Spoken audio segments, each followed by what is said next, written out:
Počúvaj, potreboval by som jedno malé macchiato. Skutečný profesionál nikdy nespí. Potrebujem viac dynamiky. Takže každý bude vypočutý. Áno, to sedí. Titul senior v korporátu může znamenat jenom, že vás jednoduše zapomněli vyhodit. Může existovat korporát, ve kterém to funguje jinak? Vám prý říkají Urby. Tak to som počul prvýkrát. Leonardo, vždycky Leonardo. Vy jste prý trajplít umličeno. No, mám aj náčelnícku čelenku, ktorú som teraz dostal k tejto novej pozícii.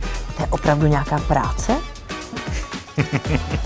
Co já jsem počula prvýkrát? Že je u vás prý nehygienistická organizační struktura. Tá štruktúra nie je hierarchická a teda to znamená, že nie je tam takéto klasické hlásenie sa manažérovi, ale funguje to tak viac tímovo. Můj kamarád Pepa tak rotoval kolem toho pásu, kde se vyráběly ty pasty. My máme iný typ rotácie v Telekome, že človek môže vyskúšať pozíciu niekde inde. To znamená, zoberie sa zo svojho oddelenia na pár mesiacov, ide vyskúšať, naučí sa nejaké veci, môže sa vrátiť. Co kdybychom si taky potykali kat? A poprosím tě pak dvojité frappuccino s čokoládovým syrupem a karamelovým brýhem. Poďme, zatváraj. Čo by ste vy rád?